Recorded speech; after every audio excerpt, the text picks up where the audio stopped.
Okay, next game. This was, okay, I want to submit this game for Guess the ELO somewhere, because this was the most ridiculous game of chess ever.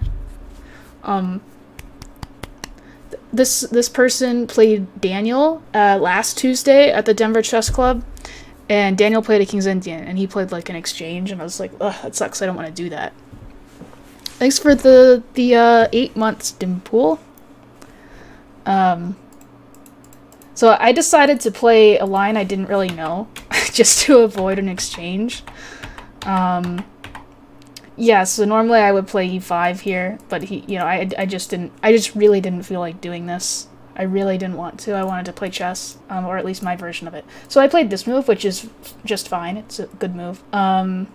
This is would also be a way to avoid that.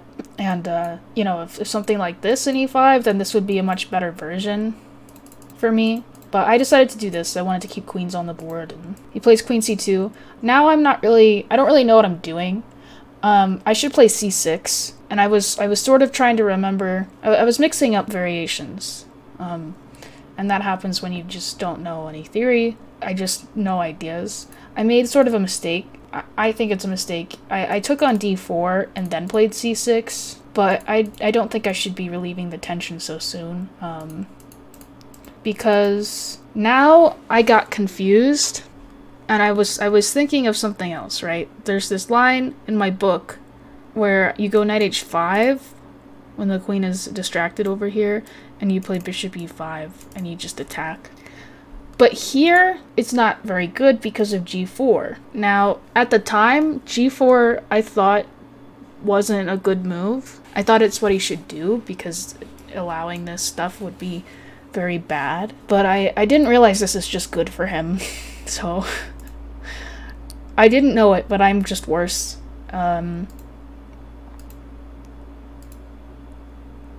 This is just very solid, and there's not much I can do now.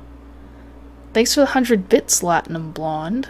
I have never played a Grunfeld, but I thought about it. Maybe someday. Okay, I play h6, and I play h5.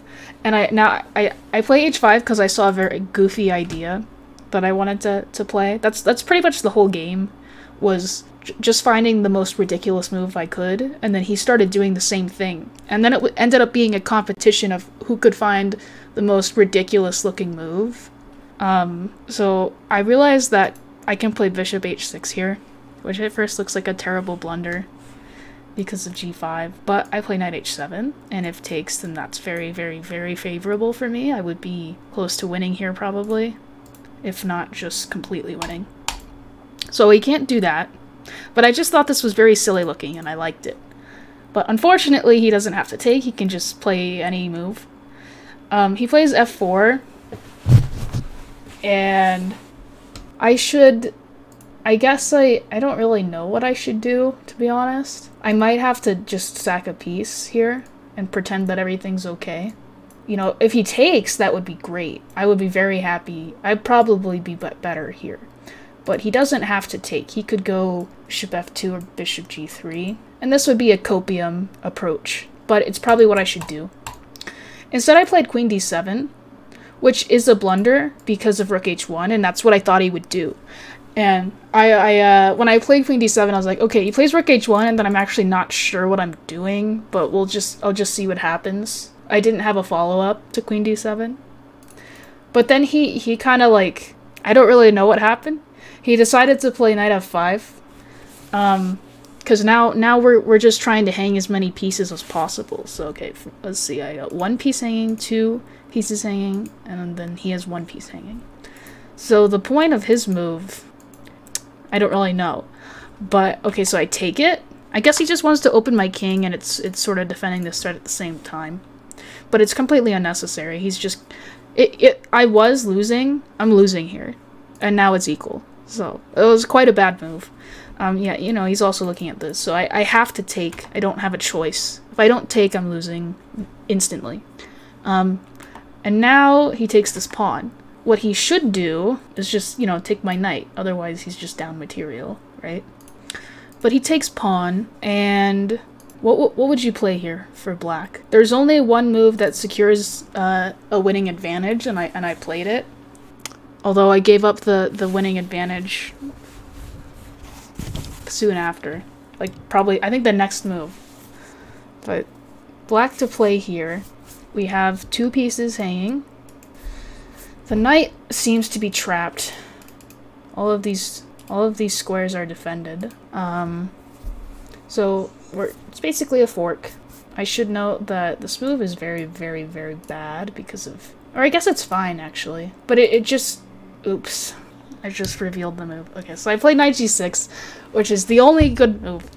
I didn't mean to reveal that. But if I take, then he can just trade the queens. And then he has a choice of which piece to take. He can take either one, I think. And then it's, you know, I'm just like in a slightly... Or I'm just worse in this endgame.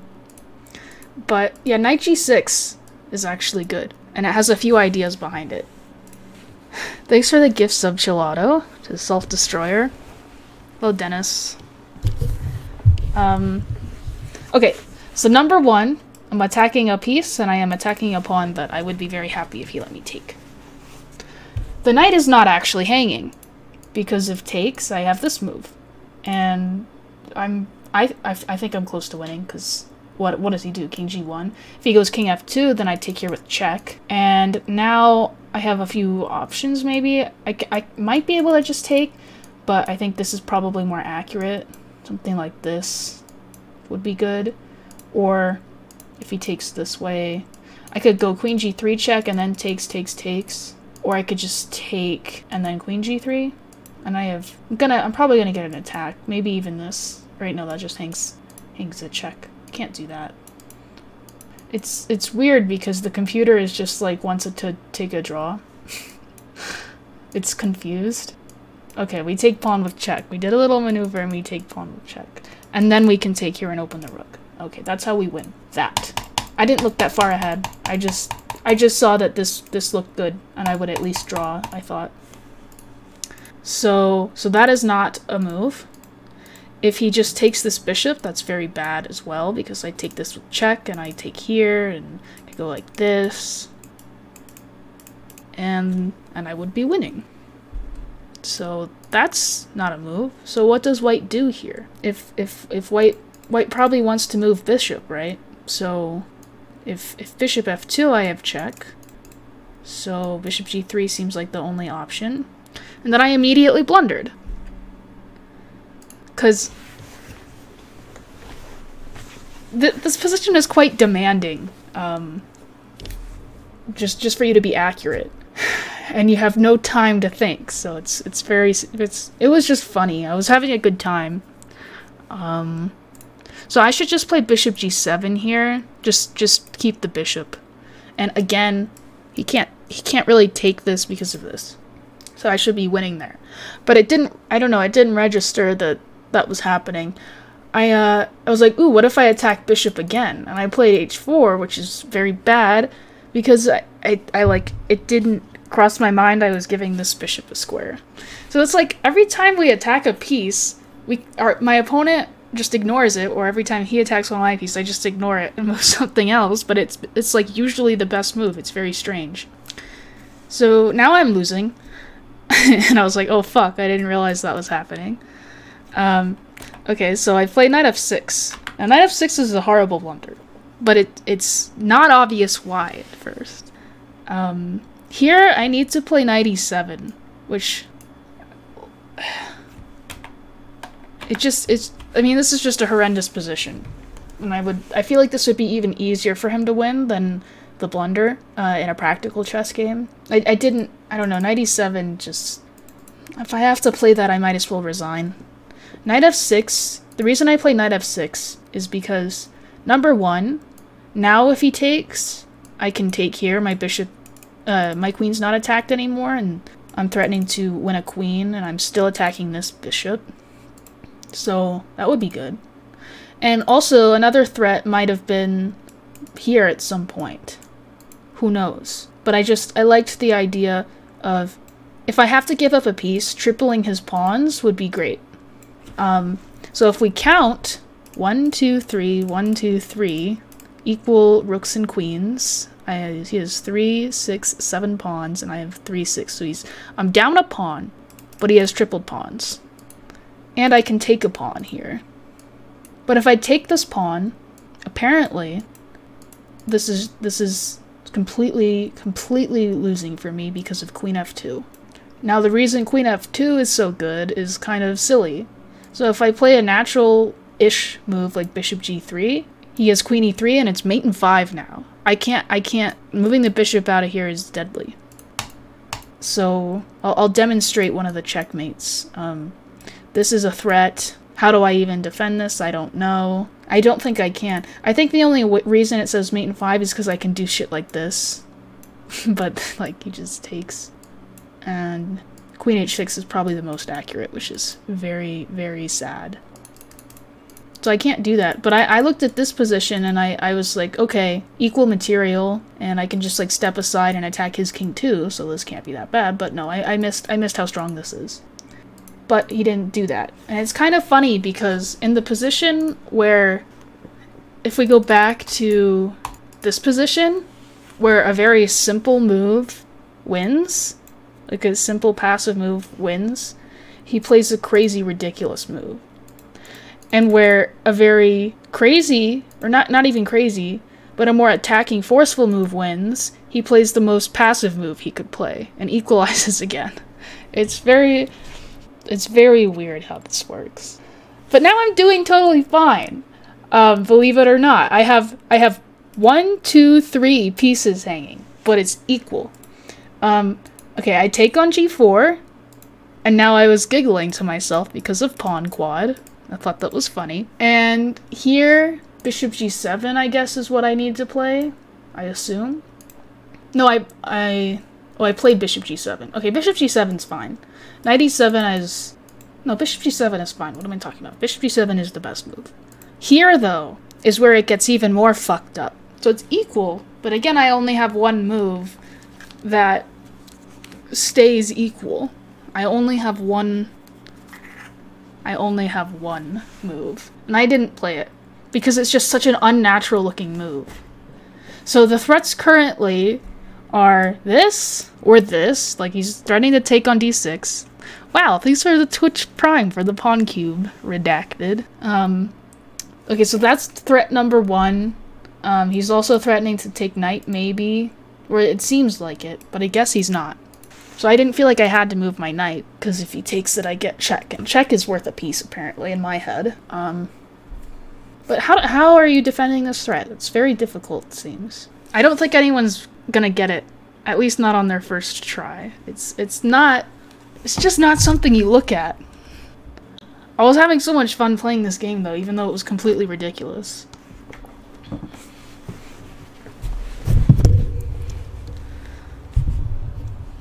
d5 is what I played, and that's not correct. d5 is a blunder. It's the second best move, but it's a blunder. But yeah, d5 looks natural. h3. Yeah, it's not quite that counterintuitive. Okay. So yeah, I played d5. I guess it's not a blunder. It's only a mistake. But I would say it's a blunder. So the best move is knight e7, obviously. Taking away another square for your queen, and like setting up a fork for later. But the idea is that if rook takes d6, I just take on f5. Because he can't take my queen. I'm winning here. Something like this move. The rook is hanging. That will be hanging. My bishop is now actually a good piece, finally. Then this would be very easy to win. I didn't see that. I didn't think about retreating a piece to allow a fork and to allow him to take here so I could hang my queen. It didn't cross my mind. And yeah, and if he plays something like this stupid move, then I just take on g4, and I don't even know where he puts the king. And then, again, I only have one good move here, and it's queen h3. But think about it, how do you defend the bishop? Just bishop g1? Like, that looks terrible. And, my instinct says this, but I guess that's a bad move. What's so bad about this? Oh, I'm allowing this. Oh, okay, that makes sense. So the best move here is bishop f5, because I guess now, then I have this. Cool. Obviously. But I am human. And I did not see that wild defense. I did not. So I just played d5. But yeah, then he retreats a piece, which is obviously not what you're supposed to do when you have an attack. What should he do? That's so fucking weird. I turned the computer on, and it says knight f2 is best, but then when knight f2 is played, then it's like, I don't know, it keeps changing its mind. I guess knight f2 is like, what else? You're threatening to take now, and now when the queen moves, your knight's not hanging. So it makes sense. But it just feels weird to retreat a piece, but again, what else? What else do you do there? Okay, rook e8 is stupid. What should I play? What should I play? My knight's hanging. Now I don't have this resource because the pawn is defended.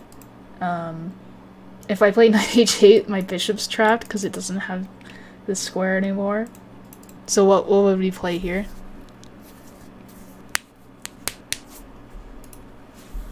h3. What does h3 do? He takes with king. If he takes with knight, then maybe it's good move. Like a little deflection, but he can take with king. So yeah, d4, obviously. Not much to say about that. Okay, he's gonna take our knight, and then I guess we just have to develop our bishop. Is the idea? I think taking here would be a huge mistake. So yeah, activate our pieces. But I didn't realize that. I just thought I would bring a piece into the game, but it was not the right piece to bring in. So he takes, and I take, which is dubious. But it was because I just wanted to activate my pieces. I sort of underestimated all this stuff. Whoops, he didn't play that. He played this move, which is really, really bad. It's equal again. And I asked him after the game, like, why is your instinct to play king f3? And he said something, queens get traded, king go. I don't remember. But I thought that was pretty bad. Okay, so he plays... He should just play king f2 or something, I guess. Or f1, you know what I mean. Or even f5. I'm not really threatening anything. Why do you have to defend? You don't. So... Oh yeah, this is the threat. And this takes care of that. So it's not even a real threat because you just keep going with your plan. But okay, he plays king f3. And then I use like some of my remaining time to calculating queen e7, or there's not really anything to calculate, but just thinking about it. It's like, okay, I'm threatening mate in 1, he goes here, and then like I take maybe. And I was thinking about this for a long time, and then I decided it was probably my best shot. And then I thought I played it, but apparently I played queen e6. And then I wrote it down, I was looking at it, I was like, wait, why is he able to take my queen? Why the hell is he able to take my queen? I didn't want to do that. And then I realized it was because I was thinking about queen e7, but played queen e6. And you'll never guess what he played. You will never guess. I guess you might guess. And he thought for a little while on this move. He played rook d3. And then I was like, wait, did I play queen e7? What the fuck is going on right now? And, I just take knight and take queen. And then he resigned. He was like, was my queen hanging that whole time? So that was the worst game ever in chess history. But at least I had fun. The graph is very funny. It's just like up and down, up and down, up and down. So I very much enjoyed that game, even though it was not well played by either side. He made 5 blunders, but I only made 4, so I won. But anyway, that was that game.